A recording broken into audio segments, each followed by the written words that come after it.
میں سنی ہوں رہوں سنی مروں سنی مدینے میں، میں سنی ہوں رہوں سنی مروں سنی مدینے میں، بقیے پاک میں بن جائے تربت یا رسول اللہ، بقیے پاک میں بن جائے تربت یا رسول اللہ۔ شان امام جعفر صادق رحمۃ اللہ علیہ۔ حضرت امام جعفر صادق رحمۃ اللہ علیہ تابعی بزرگ ہیں۔ آپ نے دو جلیل القدر صحابہ کرام حضرت انس بن مالک اور حضرت سہل بن سعد رضی اللہ عنہما کی زیارت کی۔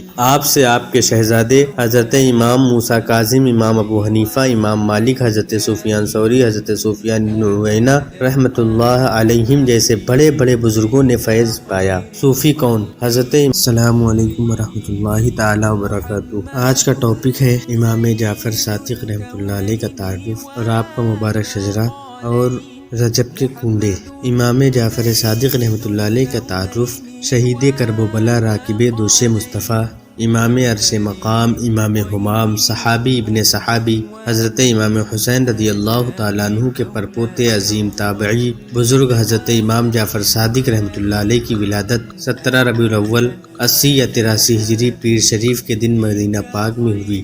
آپ رحمۃ اللہ علیہ کی کنیت ابو عبداللہ اور ابو اسماعیل جبکہ لقب صادق، فاضل اور طاہر ہے۔ آپ رحمۃ اللہ علیہ کو سچ بولنے کی وجہ سے صادق کے لقب سے جانا جاتا ہے، یعنی آپ اسم بامسمہ تھے، جیسا لقب تھا ویسا ہی آپ کا مبارک عمل تھا۔ مبارک شجرہ نسب: حضرت امام جعفر صادق رحمۃ اللہ علیہ کی والدہ محترمہ کا نام مبارک حضرت بی بی ام فروہ بنت قاسم بن محمد بن ابو بکر صدیق رضی اللہ عنہم ہے، جبکہ آپ کے والد محترم کا نام مبارک حضرت امام محمد باقر بن علی زین العابدین بن امام حسین رحمۃ اللہ علیہ اجمعین ہے، یعنی امام جعفر صادق رحمۃ اللہ علیہ والدہ کی طرف سے صدیقی اور والد محترم کی طرف سے حسینی سید ہیں۔ صحابہ کا گدا ہوں اور اہل بیت کا خادم، صحابہ کا گدا ہوں اور اہل بیت کا خادم، یہ سب ہے آپ کی ہی تو عنایت یا رسول اللہ، یہ سب ہے آپ کی ہی تو عنایت یا رسول اللہ۔ میں سنی ہوں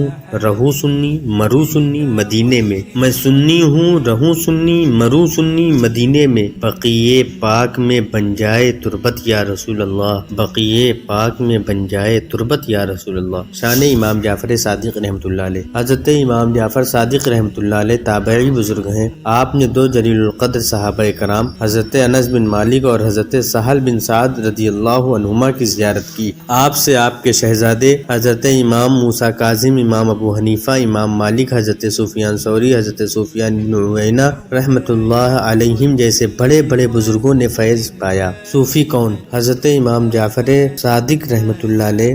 صوفی کون؟ حضرت امام جعفر صادق فرماتے ہیں: جو شخص رسول اللہ صلی اللہ علیہ وسلم کے ظاہری حالات مبارکہ کے مطابق زندگی گزارے وہ سنت پر عمل کرنے والا ہے، اور جو آپ کے باطنی حالات مبارکہ کے مطابق زندگی گزارے وہ صوفی ہے۔ اور باطنی زندگی سے حضرت امام جعفر صادق کی مراد حضور صلی اللہ علیہ وسلم کے پاکیزہ اخلاق اور آخرت کو اختیار کرنا ہے۔ لہذا جو شخص آپ صلی اللہ علیہ وسلم کے اخلاق کریمہ سے اپنے آپ کو زینت دے اور جس چیز کو آپ صلی اللہ علیہ وسلم نے اختیار فرمایا اسے اختیار کرے، جس چیز میں رغبت رکھی اس میں رغبت رکھے، جن چیزوں سے آپ صلی اللہ علیہ وسلم نے اپنے آپ کو بچایا ان سے بچتا رہے، اور جن کاموں کی ترغیب دلائی ان پر عمل کر لے تو بے شک وہ گندگی سے پاک و صاف ہو کر نجات پا گیا۔ اور جو شخص آپ صلی اللہ علیہ وسلم کے راستے سے ہٹ کر اپنے نفس کی پیروی کرنے اور اپنے پیٹ و شرمگاہ کی خواہشات کو پورا کرنے میں مشغول رہا تو ایسا شخص صوفی بننے سے دور بیوقوفی میں کوشش کرنے والا اور آنے والے خطرناک حالات سے غافل ہے۔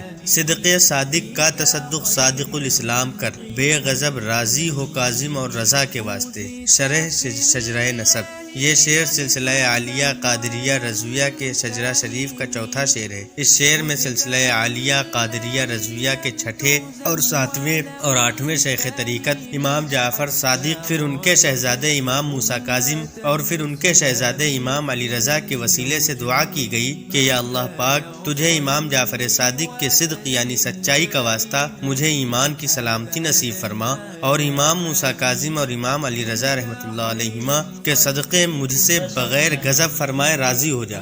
رجب کے کنڈے: صدر الشریعہ حضرت علامہ مفتی محمد امجد علی اعظمی فرماتے ہیں: ماہ رجب میں بعض جگہ حضرت امام جعفر صادق کو احصال ثواب کے لیے پوریوں کے کنڈے بھرے جاتے ہیں، یہ بھی جائز، مگر اس میں بھی اسی جگہ کھانے کی بعضوں نے پابندی رکھی ہے، یہ بیجا پابندی ہے۔ اس کنڈے کے متعلق ایک کتاب بھی ہے جس کا نام داستان عجیب ہے، اس موقع پر بعض لوگ اس کو پڑھواتے ہیں، اس میں جو کچھ لکھا ہے اس کا کوئی ثبوت نہیں، وہ نہ پڑھی جائے، فاتحہ دلا کر احصال ثواب کریں۔ اسی طرح 10 بیویوں کی کہانی، لکڑہارے کی کہانی اور جناب سیدہ کی کہانی سب من گڑھنت قصے ہیں، ان کو نہ پڑھا کریں، اس کے بجائے سورہ یاسین شریف پڑھ لیا کریں کہ حدیث پاک کے مطابق اللہ کے حبیب صلی اللہ علیہ وسلم کا فرمان ہے، جو شخص سورہ یاسین کی ایک مرتبہ تلاوت کرتا ہے اسے 10 قرآن ختم کرنے کا ثواب ملے گا۔ یہ بھی یاد رہے کہ کنڈے ہی میں کھیر کھانا کھلانا ضروری نہیں، دوسرے برتن میں بھی کھا اور کھلا سکتے ہیں اور اس کو گھر سے باہر بھی لے جا سکتے ہیں۔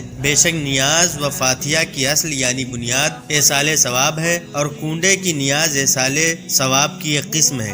احصال ثواب یعنی ثواب پہنچانا قرآن کریم اور احادیث مبارکہ سے ثابت ہے۔ احصال ثواب دعا کے ذریعے بھی کیا جا سکتا ہے اور کھانا وغیرہ پکا کر اس پر فاتحہ دلا کر بھی۔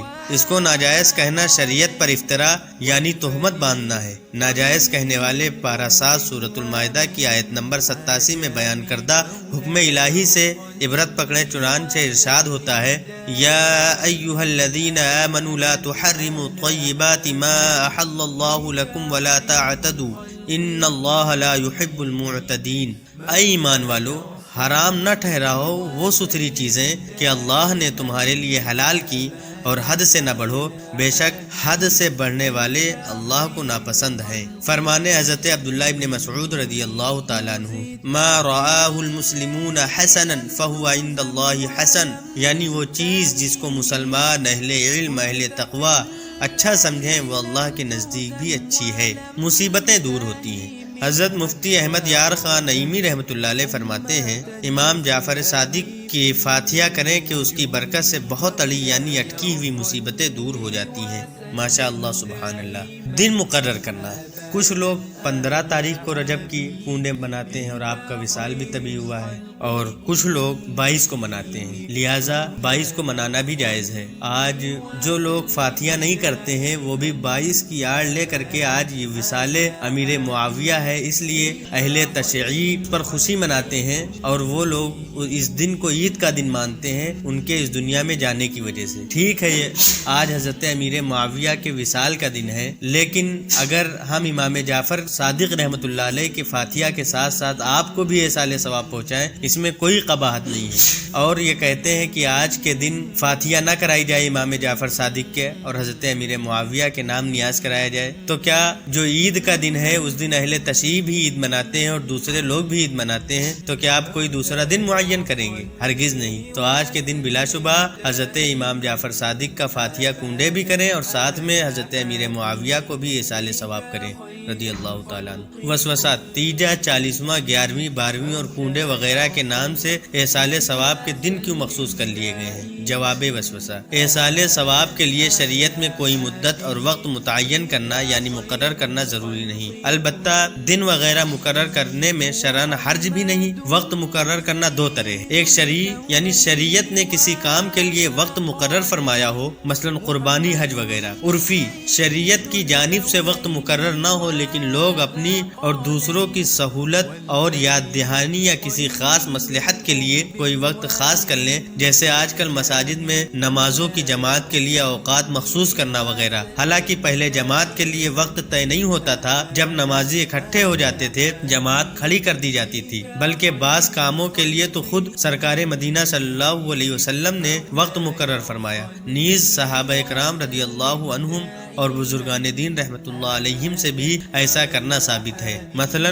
حضور پرنور صلی اللہ علیہ وسلم نے شہدائے احد کی زیارت کے لیے سرے سال یعنی سال کے آخر کا وقت مقرر فرما لیا تھا۔ سنیچر یعنی ہفتے کے دن سرکار مدینہ صلی اللہ علیہ وسلم کا مسجد قباء میں تشریف لے جانا، اور صدیق اکبر رضی اللہ تعالیٰ عنہ سے دینی مشاورت کے لیے وقت صبح و شام کی تعیین۔ حضرت عبداللہ ابن مسعود رضی اللہ تعالیٰ عنہ نے وعظ و تذکیر یعنی درس و بیان کے لیے 5 شنبہ چہارشنبہ یعنی جمعرات کا دن مقرر کیا اور علماء نے سبق شروع کرنے کے لیے بدھ کا دن رکھا۔ وصال با کمال 15 رجب المرجب 148 ہجری کو کسی بدبخت نے حضرت امام جعفر صادق رحمۃ اللہ علیہ کو زہر دیا جو آپ کی شہادت کا سبب بنا۔ آپ رحمۃ اللہ علیہ کا مزار شریف جنت البقیع میں اپنے والد محترم حضرت امام محمد باقر رحمۃ اللہ علیہ کے ساتھ ہے۔ اللہ پاک حضرت امام جعفر صادق پر اپنی کروڑوں رحمتوں کا نزول فرمائے اور ہمیں ان کی خوب برکتیں عنایت فرمائے، آمین ثم آمین۔